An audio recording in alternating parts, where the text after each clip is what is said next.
What is up, everyone? We are Jill and Nathan with Whispering Willow Farm. Hey guys. So we are in our kitchen. It's actually pretty late tonight, and we are hoping to make a year's worth of rendered lard from a hog that we raised and harvested about a month ago. About a month ago, yeah. So lard, there are a couple different types of lard. There is a back fat or a leaf lard. The leaf lard is actually like around the kidneys. It's like prime real estate for pastries, and there's not a lot of it, and so we're actually going to be doing that at a later time, but today we are going to be doing all of our back fat, which is still good for, like, you know, throwing in a cast iron with some vegetables and things like that, but it is going to have a little bit of a different flavor. It's probably not going to be as just white and clear, and it's just not that it's still good. Great stuff. It is. It's great stuff. And I'll probably use it every day. Exactly. Yeah. So Nathan has been using bacon fat and storing bacon fat for a really long time. And this lard is a healthier option. We don't want to waste any part of the animal that we harvested. And so tonight we're actually in the kitchen doing a little bit of prep work. So I will tell you, if you are wanting to make lard, this isn't a quick thing you can do in between things, right? You need to designate a day, and like that's what you're doing, is making lard. And so we have about 6 hours tomorrow to designate to actually rendering down the lard, which is why we decided we'd come into the kitchen tonight. We would chop up all of our lard, do the prep work. That way we can wake up at about 5 a.m. and just get busy tackling it. So a few things that you're gonna need. She's waking up at 5 a.m. He's waking up at 5 a.m. So a few things you're gonna need is a sharp knife. Ideally you want to, so we froze our lard until it came time to rendering day. And so what I've done is I've actually put mine in the refrigerator. So you don't want it completely thawed out. That's gonna be kind of a nightmare to greasy, nasty, super greasy. I know many people will take a meat grinder and they'll cut up their lard in, you know, in chunks, and then they'll push it through a meat grinder, which I think is a great option. You would definitely not want it fully thawed if you were gonna do that. But for us, we're gonna be cutting this up. The smaller the chunks, the better. When you think about rendering lard, the smaller the chunks, if you can grind it up with a meat grinder, it's just gonna render that lard faster. And so we're just gonna cut this up into very, very small chunks. We're actually gonna store it in aluminum foil in the fridge overnight and then come and start rendering it. We'll hop back on here with you guys in the morning and walk through the entire process. Let's get to chopping. Let's get busy chopping, you guys.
Everyone, good morning. It is the next morning and we are getting ready to put some equipment on the stovetop and render this lard. So we have got our lard broken up into two groups here, as you guys can see. One is this premium, really good back fat. And then this other one is where we couldn't separate it from the skin.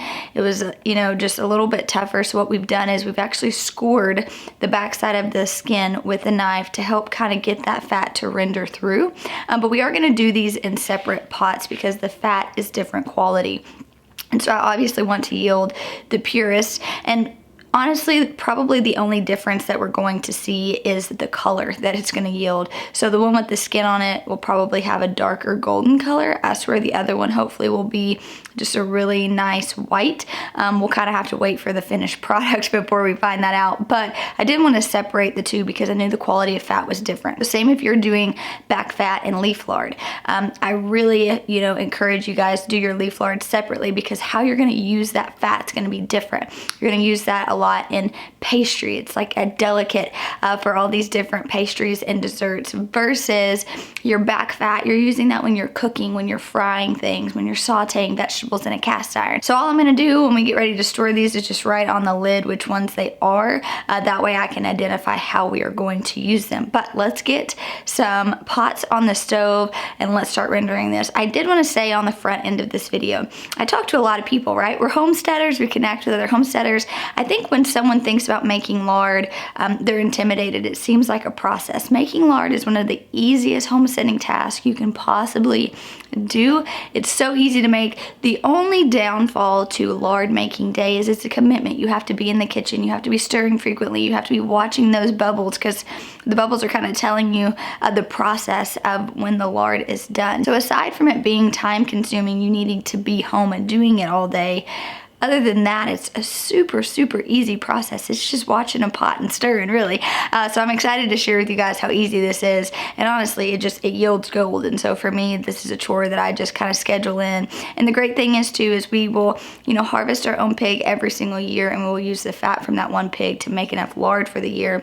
So it makes a lot of sense and nothing goes to waste. So let's get started. So one thing that's really important when you are making lard is you want to get a good base layer of lard down first of that fat. So one thing that's really important when you're rendering lard is you want to get a good base layer done first. So you're going to get a nice layer on the bottom of your pot, and you're going to be stirring this really frequently. You don't want this to burn, you don't want this to scorch. But then after you do that and you have this part, you got a nice little layer of liquid, it becomes a lot easier to kind of maintain. So you guys can see here, it'll start turning to liquid pretty quickly.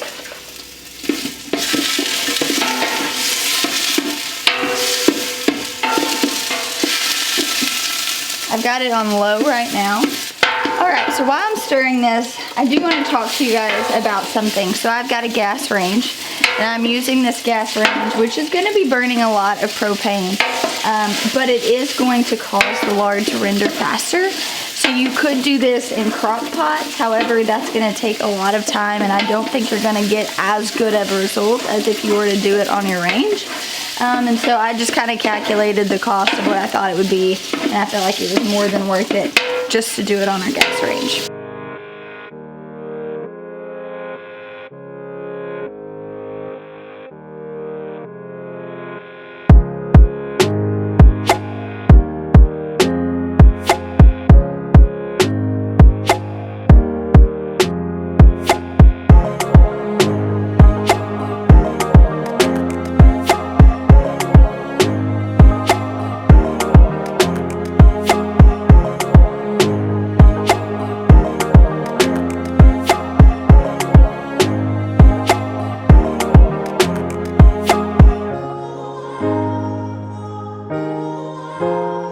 You can already see here how some of the fat's starting to change.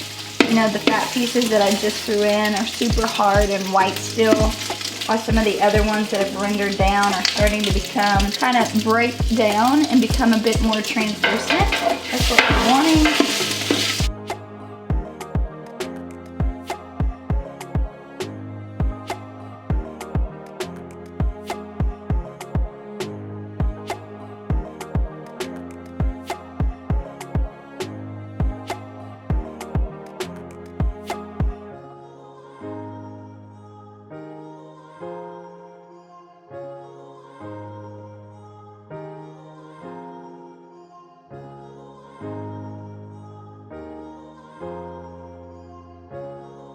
So the goal here is definitely to keep your heat on low, which is why it's important when you've got that first layer of your fat in there to be constantly stirring, because you don't want to scorch it. If you scorch it, obviously that's causing a lot of issues. It's going to affect the taste of your lard's final product. And so for me, this is just kind of that labor of love, right? When you get that first layer done, especially if you're working with a really large pot like I am here, the center's getting really hot and then the outside not so much. But over time it will all start to just melt really fine and it'll be just fine. But just remember, low heat, don't scorch, stir often. So a couple other things that you'll want to have ready once you get this first liquid base layer done. You want to have your jars that you're working with. Now, I prefer to put mine in pint jars because honestly, it's just a lot easier to get your lard out of a pint versus a quart, especially when you start getting towards the bottom. And then it's just easier and faster for us to go through it that way. And so we're going to be cleaning our jars, just running them under hot water, sticking them on the counter. You are going to need some sort of funnel. I recommend a metal funnel. Once you're pouring this off, this has been boiling hot, you know, fat for hours and hours. And a plastic funnel is not going to work. So you need a metal funnel, some sort of coffee filter, or maybe a milk filter if you have dairy animals, cheesecloth, muslin cloth, something like that that'll set inside the filter. We try to, you know, clean this fat as best as we can, but there's obviously still going to be some residue of some certain things that we want to make sure we strain out and that doesn't end up in our final product. So just some sort of strainer on hand is going to be really helpful.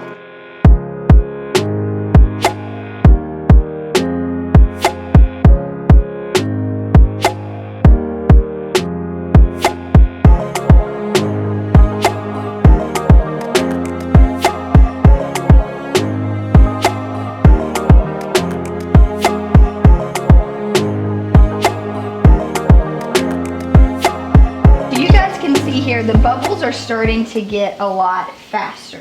And this is actually what you want to see. So when those bubbles are going super fast, it's essentially boiling out all of those impurities. It's boiling out all the moisture that's in there. So when you see those fast rolling boils, that's good. Once we start ending, you know, the end of this process, you'll notice that you won't have those fast rolling boils. They'll be really slow boils. And so this is kind of what you're looking for and what you're going to continue to look for, just those fast rolling boils. And then over time, that will become a lot slower. You'll notice too, as you continue to add, you'll have bits of fat that kind of start rising to the top. It's actually called crackling, which they're actually quite delicious. My husband loves them.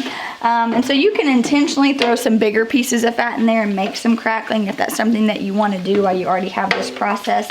If not, when we strain this off, you can scoop out the crackling that's either risen to the surface or some has dropped down to the bottom.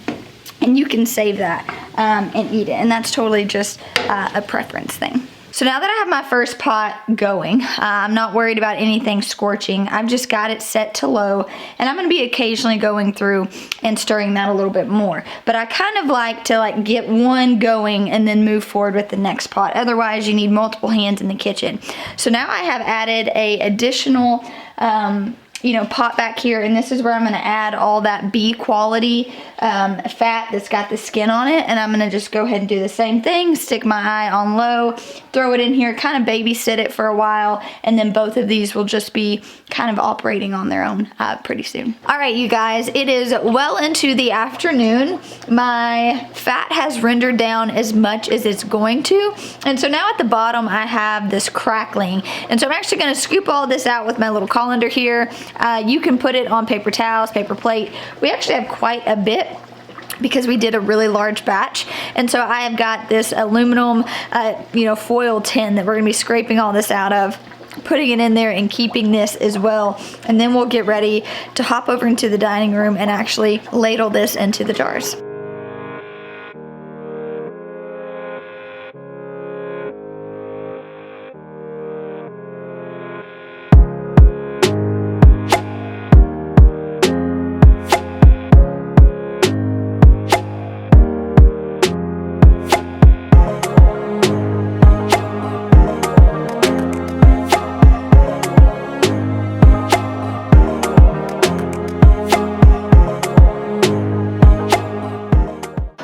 Alrighty, so now that my fat has rendered down, it's got that nice slow boil, it's done doing that fast boil. I know that the moisture and really all of the impurities of that fat are out. And now it is time to move them into my mason jar. So there.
All right, you guys, I was able to get 12 pint jars of this grade A lard. I still have an entire container on the stove of that grade B, which I'm just assuming is going to render a darker color. It has the skin on it. I think the results are going to be slightly different, and so I wanted to keep them separate just to kind of see. But this will create a natural seal. Once you start to pour that fat into it, you'll go ahead and add your lid and your ring, and then that will just immediately from the heat naturally seal it. But now let's talk about how long is this going to last. So if you rendered your lard properly and you store your lard properly, it will last for up to a year, which is our goal. We're harvesting a hog once a year. We're wanting the fat from that pig that we rendered down into lard last us until we do this whole process again next year. So what I'm going to do is I'm going to keep 1 pint jar for cooking, and then once this all solidifies in about 12 to 18 hours, we'll come back tomorrow, look at it all. I'm going to store these glass pint jars in the freezer, and that is going to help them to not go rancid and to last longer. So if you have the freezer space, that's a really good alternative. If not, you can store it in your fridge for 6 months, or it will store in your pantry, but ideally you want it to be in a cold, dark surface. So if you have a basement or maybe a laundry room, think about those different environments that you have in your home. So when you can kind of provide those ideal temperatures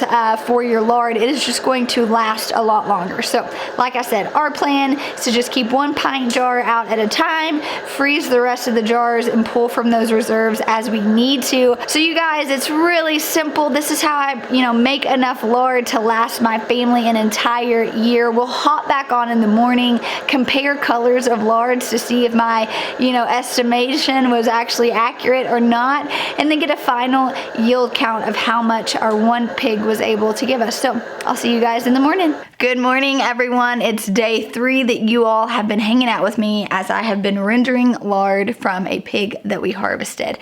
So this morning I'm going to show you guys some color comparisons, and then I'm going to tell you how many pints and ounces we ended up yielding. So I was able to render 18 pint jars, which yielded 288 ounces of lard. You guys, that is more than enough for what I need.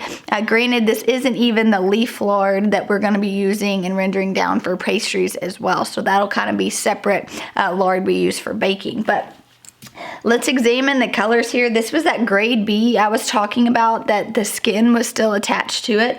And it's way whiter than I thought it was going to be, but it still does have a deeper hue than that grade B, but still looks great. I think it's gonna taste the same, but it's just not pure white. Granted, this has only been setting up for about 12 hours. I'm gonna let it go a few more hours. It doesn't look like it's completely solid through, but these look great, way better honestly than I was even expecting. And then here we have our grade A, which is really just this beautiful white. I think they all turned out great. So I hope you guys enjoyed this video of me rendering lard. I hope that it tells you how easy it is to render lard for your family. It's not a daunting task. It's just a day commitment. And that you can render enough lard for your family for the entire year. And I hope that this right here proves that. So thank you all for hanging out with me. I'll talk to you soon.